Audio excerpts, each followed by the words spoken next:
Time's running out for Windows 10. In October 2025, security support ends, and Microsoft is pushing users to upgrade to Windows 11. However, if your motherboard lacks TPM 2.0 and secure boot support, or your processor is over 7 years old, then, according to Microsoft, you are out of luck. You'll either buy a new PC, or your unsupported system will be at risk. Now, you might be wondering if there is an alternative operating system that doesn't have this type of non-inclusive hardware requirements, and the answer is there just might be actually more than one, and it involves penguins. Not that penguin, but this one, the official mascot of Linux. Linux is an operating system just like Windows, but also not like Windows. It has a bit of a reputation of being, shall we say, technically challenging. And it's also known that there are plenty of things that you can do in Windows that don't work at all in Linux. But here's the thing, the Linux community has been working hard to make it more user-friendly, even for those who aren't tech-savvy. So, for this project, I am putting Linux head-to-head with Windows 11 on a 9-year-old but far from obsolete PC, which is a good example of a hardware that Microsoft has officially abandoned. If you want to learn more about this system, check out my previous video, the link is in the description below. Full disclosure, I've been a die-hard Windows user since forever. It's what runs on my workstation, and it's the operating system I install and troubleshoot for my clients. That said, I've occasionally dipped my toes into different Linux distributions over the years, but never for long and never too seriously. So, rather than an in-depth guide, think of this video as a casual walkthrough from the perspective of a Linux beginner. I'll cover everything from installation to everyday tasks, including productivity and, of course, gaming. Hopefully, by the end, you will have a clear picture of what Linux can and cannot do, so you can decide for yourself if it's a viable alternative option.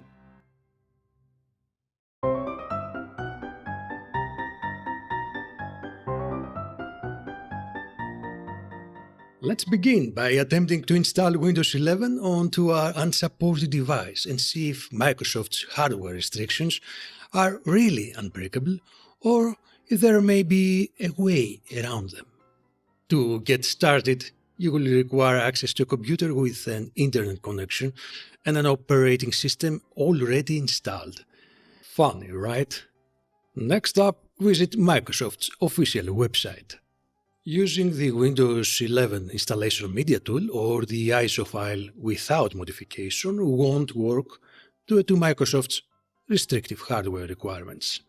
Instead, download the Windows 11 ISO file and use a tool called Rufus to create a bootable USB drive without the TPM and secure boot requirements. Take a note that the drive must be of at least 8 GB. Now that you have a bootable USB drive, simply plug it into your target PC and power it on. Access the boot menu and select the USB disk to initiate the installation process. However, Microsoft has introduced another restriction by removing all disk controller drivers, causing the installation process to be unable to detect storage devices. And despite trying several suggested solutions, such as switching USB ports or manually installing Intel's rapid storage technology drivers, nothing worked. I was unable to resolve the issue. So, to get around this, I took and installed the SSD drive on my workstation that meets Windows 11 requirements. Just make sure to have only one SSD drive in your system to ensure a smooth process without encountering weird complications and complex console commands. After that, all I had to do was follow the on-screen prompts during the installation process. I skipped the product key and moved forward with the remaining steps. When it was time to select my country or region, I powered off the PC, removed the SSD drive and placed it back into the old Intel 4th generation PC to continue the installation process there. One more useful tip here is to disconnect the Ethernet or turn off the Wi-Fi Otherwise, you will be forced to sign in with a Microsoft account, leaving you without any alternative login option. After enduring a bit more of Microsoft's harassment, voila! You now have a fresh installation of Windows 11 running on a PC that technically doesn't meet the official requirements. Once you are in the desktop, take a moment to explore the useful pre-install applications. Next, check for Windows updates, as well to ensure that all the necessary drivers are properly installed. Now, some of you might find yourselves unable to install Windows 11. Tough shit. So your next option is to install Linux. I don't want to spend too much time explaining why I chose Nobara as my Linux distro of choice. Wait, what? But, Uncle George, we thought we were installing Linux. Relax, will you? Linux comes in different versions. Think of them kind of like flavors of ice cream. Underneath they're all Linux, but each one has its own unique taste, toppings, and occasional brain freeze. Nobara is one of those gaming flavor Linux distros, and since my channel focuses on game benchmarks, it seems like the obvious choice. Plus, it's well regarded by the Linux community, and let's be real, since I'm total Linux noob, I figured Nobara seems the perfect match. Enough said, let's get to it. We'll download the standard version of Nobara from its official site and use Rufus to create a bootable USB. Here's a tip that will save you from a massive headache: disable secure boot in your BIOS before doing anything else. Also, your motherboard must support UEFI, otherwise Nobara won't install. For more details on how to do it, check your motherboard's manual. You are welcome. After that, the whole installation process is pretty similar to Windows, minus the wrestling with product keys and the usual data collection interrogation. And honestly, I was pleasantly surprised. The installation was mostly straightforward, aside from a few moments where I had to pick options with questionable wording. But if you just follow the default prompts, you will be fine. In a matter of minutes, you will be staring at a welcome screen prompting you to update the system. When you're done with the updates, you will see some optional steps recommending additional software and drivers, but we can deal with those later. For now, let's jump into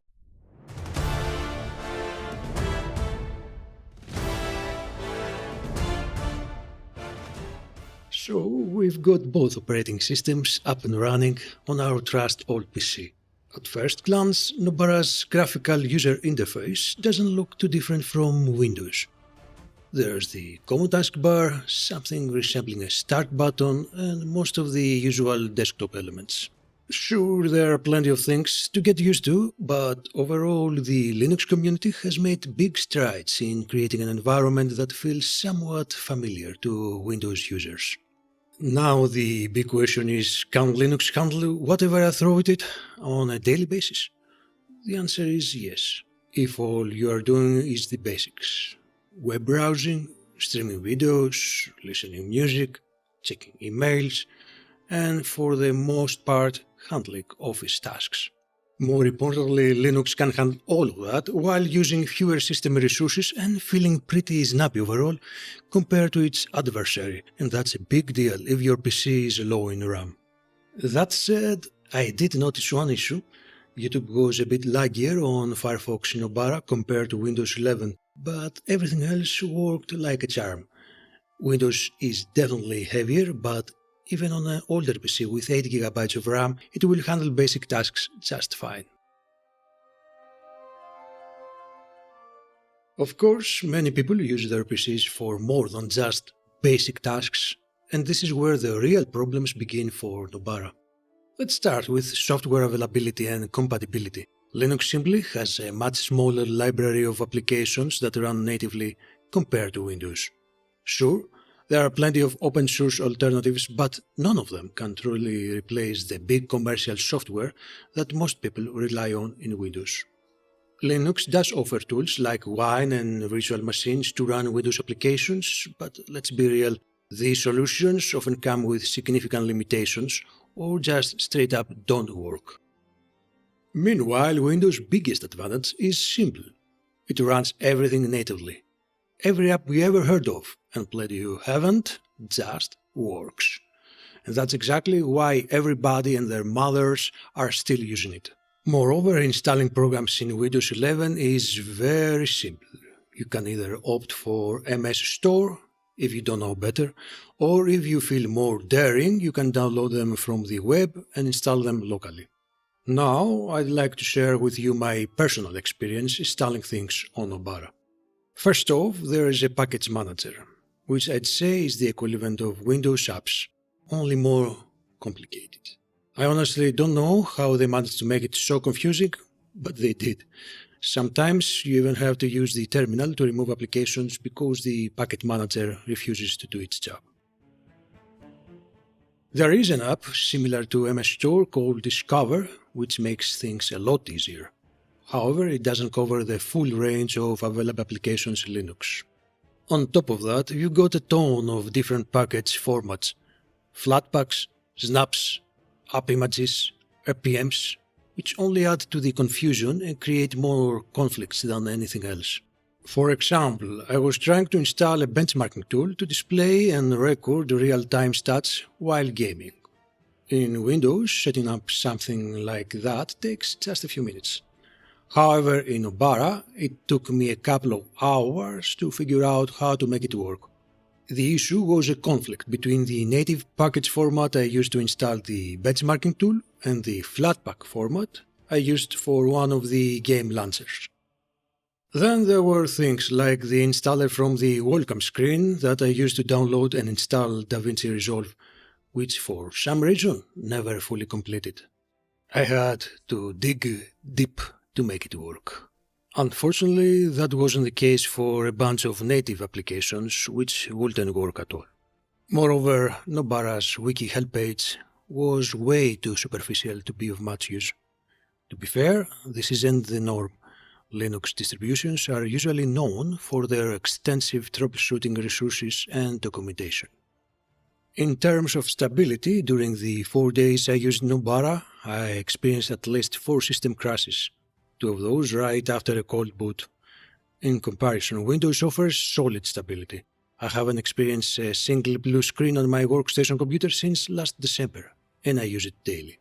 Furthermore, the majority of my benchmarking apps fail to boot in Nobara, even though I tried very hard to find solutions, sometimes thinking outside the box, but nothing seemed to do the trick. For the applications that did work, 7-zip benchmark performed almost identical on both Windows and Linux. In Audacity, Linux delivered double the performance, and Handbrake was completed 451 seconds faster than Windows 11. The latter showed 40% increased performance on Blender benchmark, and also streamed 4K YouTube videos flawlessly without any issues, unlike Nobara, which constantly skipped frames during playback. So far, I'm not impressed with Nobara at all. If my goal wasn't to produce this video, but just to check out the out-of-the-box experience, I would drop it immediately. But let's be honest, the real reason most of you watching this video is because you want to know how this old PC handles video games under Linux. And that's the subject of our next chapter.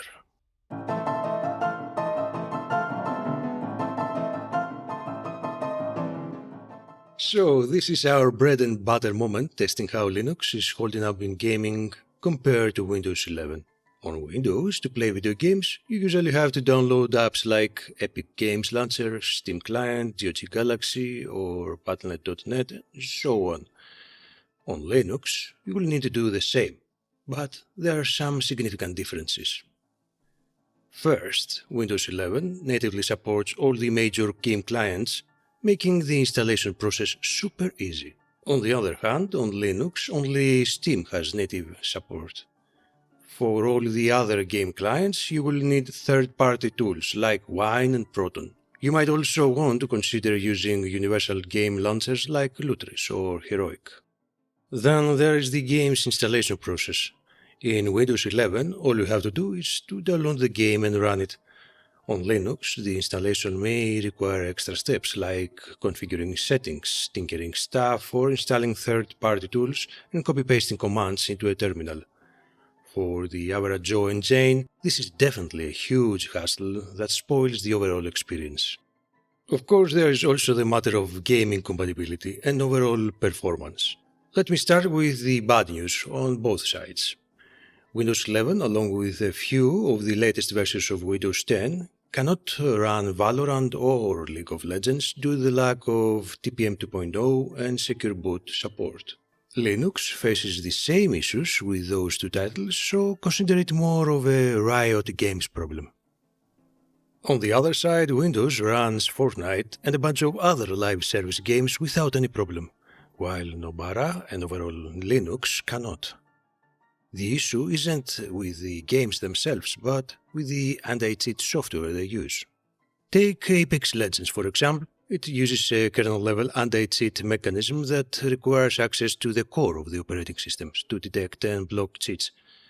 Linux, for security reasons, prevents this kind of access, which is why we run into these compatibility issues. There are a few databases where you can check which games run without issues, which ones require some tinkering, and which ones are completely broken. But even then, nothing is guaranteed. Even though other Linux users report that Marvel Rivals works out of the box, in my case, it didn't launch at all, despite my best efforts. The same goes for Black Myth Wukong, which refused to start, and Elden Ring followed suit. I'm sure someone more experienced with Linux could eventually find a way to make them run, but that's far from the plug-and-play experience Nobara promises. With that said, let's take a look at the games that Nobara was able to run, beginning with those that actually make sense to play on an aging PC. Minecraft has a native version for Linux, meaning it can run directly without the need for compatibility layers like Wine or Proton. In my case, using the Java edition 1080p with 12 chunks, fancy graphics and the sodium mode enabled on both systems, I saw Nobara averaging only 366 frames per second compared to 958 on Windows. However, the gameplay on Nobara was much smoother, with better frame times and 1% lows. In GTA 5 at 1080p with high settings, Windows had the edge in both average and lows, with 101 and 70 compared to Nobara's 92 and 65. Not a big deal if you ask me.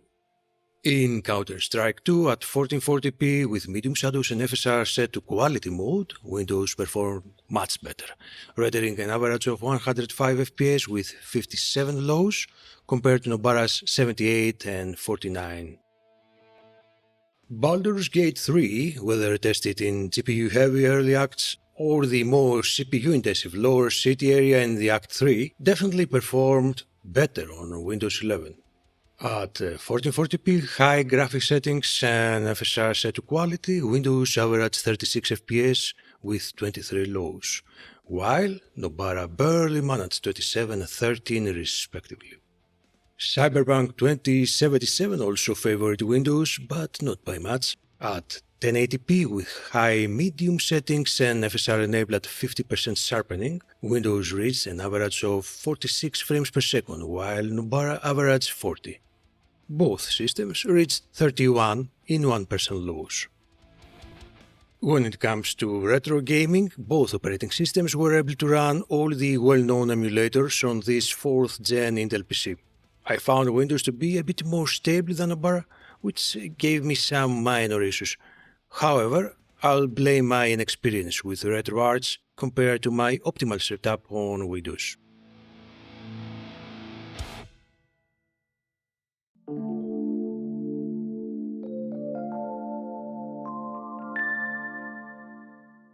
I'd love to have a different conclusion, but if I sum up all the results and observations from today's project, the bottom line is that when it comes to software and game availability, Windows 11 is the king. It is also user-friendly, provides higher performance and better reliability compared to the clunky and limited support in Nobara. Of course, some might argue that there are Linux distributions with better compatibility and stability than Nobara, and that I should have spent more time troubleshooting the issues I encountered during the tests. But that misses the point. The comparison isn't with other Linux distros, it's with Windows, which, whether we like it or not, is currently superior to Linux in every one of the aspects mentioned above.